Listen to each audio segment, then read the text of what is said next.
Aktivitas utama BPR adalah memberikan kredit. Seperti apa bentuk kredit dan bagaimana pencatatannya? Ayo kita pelajari bersama. Kredit merupakan penyediaan dana berdasarkan kesepakatan pinjam-meminjam antara BPR dan peminjam yang harus dilunasi dengan bunga setelah jangka waktu tertentu, termasuk pengalihan piutang. Kredit dapat digunakan untuk mendanai investasi, modal kerja, dan konsumtif. BPR memberikan kredit secara langsung kepada debitur. Selain itu, BPR juga dapat bekerja sama dengan BPR lain atau bank umum atau perusahaan pembiayaan dalam menyalurkan kredit. Mari kita pelajari beberapa skema kerjasama. Kredit sindikasi.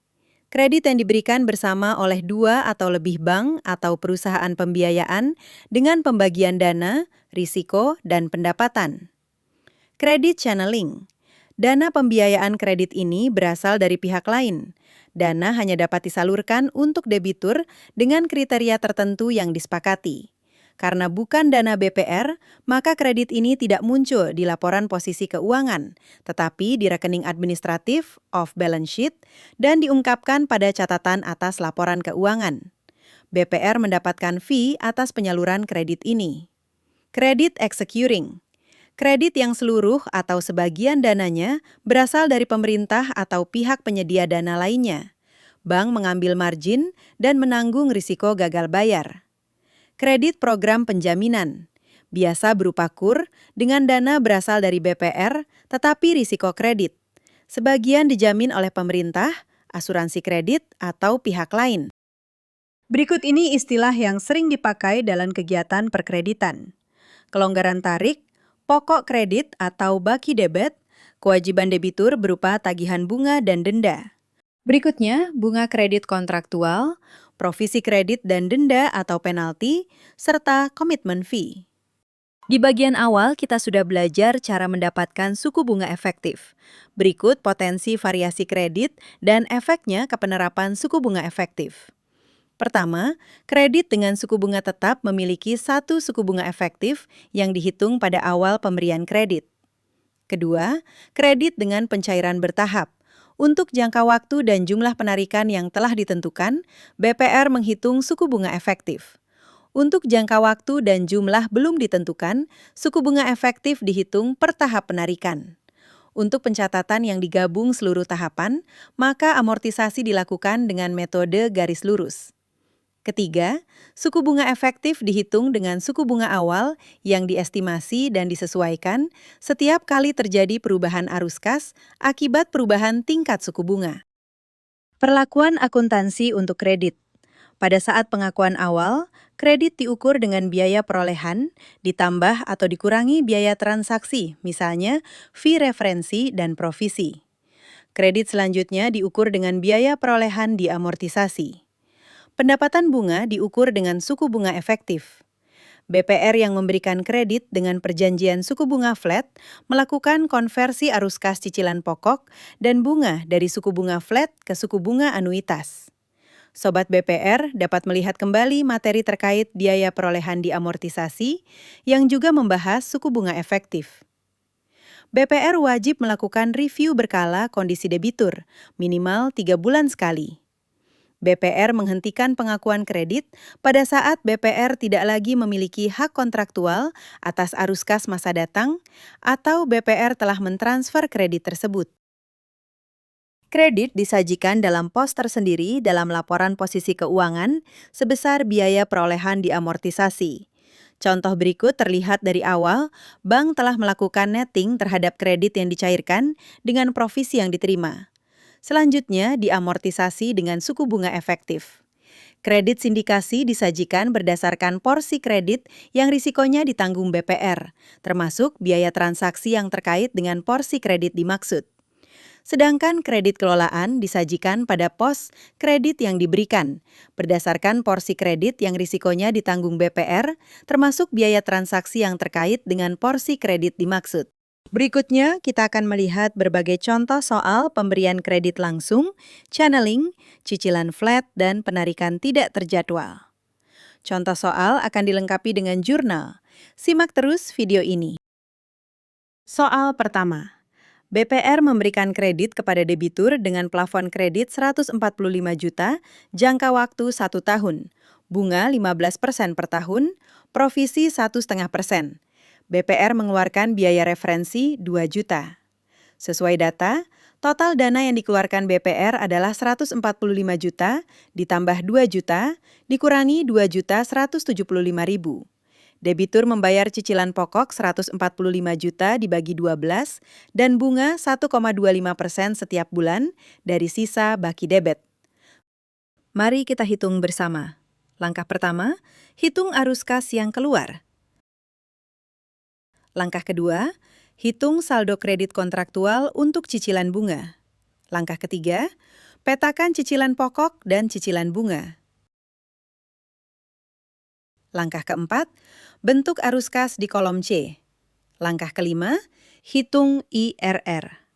Langkah keenam, bentuk saldo awal dan hitung pendapatan suku bunga efektif, amortisasi dengan selisih keangsuran bunga. Langkah ketujuh, dapatkan saldo akhir lalu salin rumus hingga pembayaran terakhir. Pastikan angka sudah 0. Silakan pause di sini untuk melihat rumus. Atas transaksi tersebut, maka jurnal pembukuan yang dilakukan. Pertama, pada saat penandatanganan perjanjian kredit atau akad kredit, jurnal penerimaan provisi dan jurnal biaya referensi. Kedua, bank membukukan rekening administratif untuk fasilitas kredit yang diberikan kepada nasabah dan pada saat pencairan kredit ke rekening nasabah dicatat dalam jurnal berikut. Ketiga, pada 31 Januari 2025, bank membebankan bunga kepada debitur dan amortisasi dengan suku bunga efektif dengan jurnal berikut. Keempat, tanggal 5 Februari 2025, saat pembayaran bunga dan pokok oleh debitur dicatat dengan jurnal berikut. Jurnal ketiga dan keempat dilakukan setiap bulan dengan melihat jadwal angsuran di kolom B. Soal kedua, mirip dengan soal pertama. Posisinya, BPR membantu Bank Umum menyalurkan kredit channeling kepada debitur dengan plafon kredit 145 juta, jangka waktu 1 tahun, bunga 15% per tahun, provisi 1,5%. Debitur membayar cicilan pokok 145 juta dibagi 12 dan bunga 1,25% setiap bulan dari sisa baki debit. Tabel pembayaran kontraktual dengan debitur adalah sebagai berikut. Jurnal pertama saat BPR menerima dana dari Bank Umum. Saat penandatanganan penyaluran kredit, BPR tidak melakukan jurnal karena provisi diteruskan ke Bank Umum. Jurnal kedua, pada saat penarikan kredit oleh debitur, BPR mendebet dana untuk penyaluran kredit dari rekening penampungan dana sementara. BPR mencatat pada rekening administratif, yaitu rekening kredit alihan dengan pengelolaan penagihan. Saat akrual pendapatan bunga, BPR tidak melakukan jurnal karena pendapatan bunga dilakukan oleh Bank Umum. Jurnal ketiga, pada saat BPR menerima pembayaran pokok dan bunga dari debitur.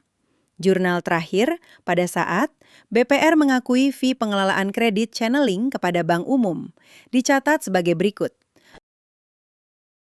Soal ketiga. Pada tanggal 1 September 2025, BPR memberikan kredit kepada nasabah dengan plafon sebesar 100 juta, bunga 15%, biaya provisi 1 juta, biaya transaksi 250.000, jangka waktu 20 bulan. Nasabah membayar angsuran pokok 5 juta dan bunga 1.250.000 setiap bulan.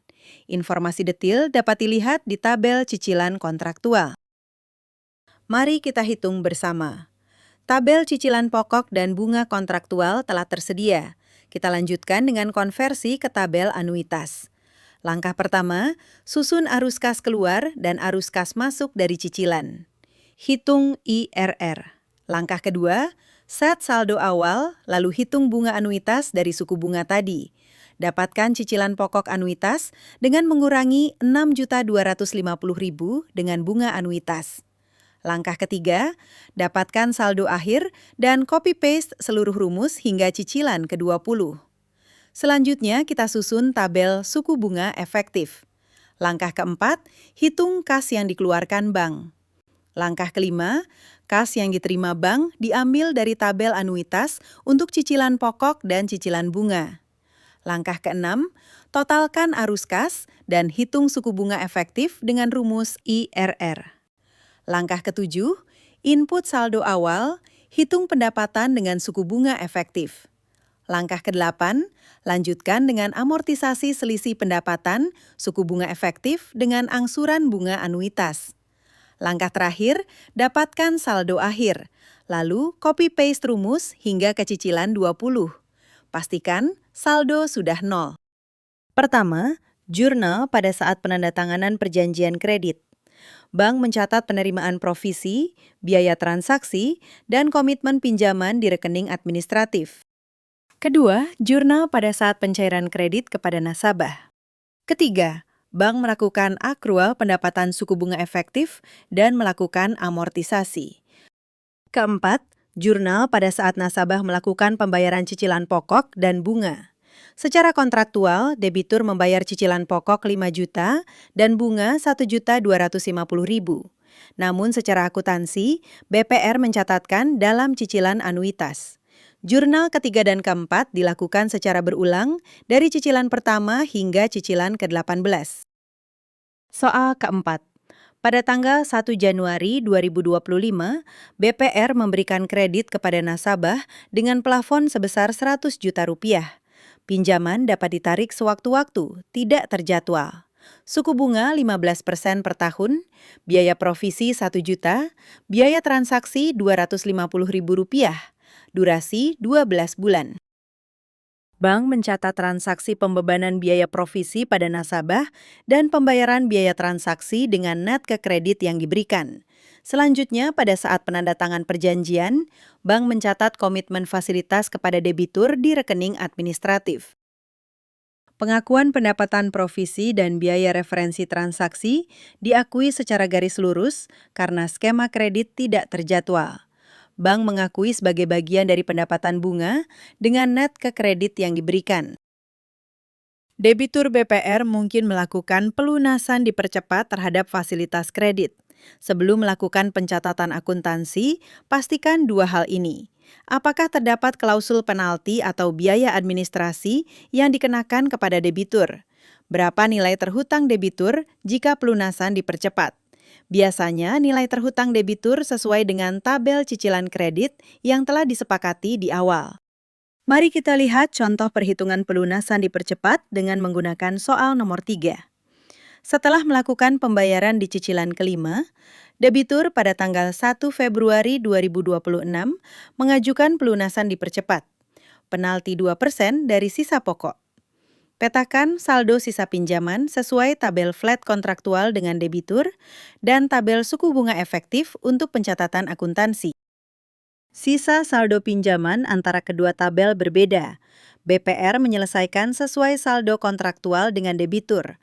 Jurnal alternatif pertama, BPR mencatat secara terpisah untuk pengakuan pendapatan penalti dan untuk transaksi pelunasan dipercepat. Jurnal alternatif kedua, BPR dapat langsung melakukan netting penalti ke kerugian pelunasan atau pendapatan bunga. Pembayaran kredit tidak selalu lancar. Bisa saja kondisi debitur memburuk sehingga tidak bisa bayar tepat waktu. Bank melakukan restrukturisasi kredit terhadap debitur yang mengalami kesulitan dalam memenuhi kewajibannya. Dasar hukumnya adalah POJK nomor 1 tahun 2024 tentang kualitas aset BPR. Restrukturisasi diberikan untuk debitur yang memang masih memiliki prospek usaha. Restrukturisasi dapat berupa 1. Penjadwalan kembali angsuran atau perubahan jangka waktu. Kedua, persyaratan kembali seperti perubahan jumlah pembayaran atau angsuran, perubahan jangka waktu, penurunan suku bunga kredit, penghapusan sebagian kewajiban. Ketiga, penataan kembali, seperti penambahan fasilitas kredit BPR atau konversi seluruh atau sebagian tunggakan angsuran bunga menjadi pokok kredit baru. Cara perhitungan restrukturisasi sama dengan individual impairment dengan metode discounted cash flow. Mari kita lihat lagi. Contoh BPR memberikan pinjaman senilai 60 juta dengan bunga 6% per tahun, provisi sebesar 1% dengan fee referensi 100.000, cicilan 30 bulan. BPR telah membentuk tabel suku bunga efektif di samping kiri. Debitur terakhir membayar di 31 Agustus 2026. Selanjutnya, debitur menunggak. Karena kondisi usaha, debitur mengajukan restrukturisasi dengan skema. Grace period 6 bulan. Angsuran turun menjadi 1.500.000, jangka waktu diperpanjang hingga 31 Agustus 2028, dan pelunasan kewajiban lainnya di akhir periode. Cara perhitungan restrukturisasi dengan metode discounted cash flow. Mari kita rapikan tabel. Rumus IRR dijadikan angka, pembayaran terakhir ditandai dan kasih baris kosong. Sesuaikan tabel cicilan dan grace period 6 bulan.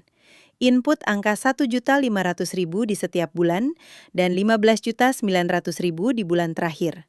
Lanjut hitung nilai kini dari setiap estimasi arus kas dengan cara arus kas dibagi dengan 1 ditambah suku bunga efektif di pangkat periode present value. Rumus yang sama disalin ke baris bawah. Jumlahkan seluruh nilai kini dari setiap arus kas estimasi. CKPN adalah selisih antara nilai tercatat kredit dengan nilai kini arus kas estimasi. Selanjutnya, salin rumus sebelumnya hanya di kolom D, kolom E, kolom M, dan kolom I untuk membentuk tabel pembayaran baru. Untuk ketentuan perbankan lainnya dapat diakses melalui website SiKepo. Terima kasih, sampai bertemu di bab lainnya.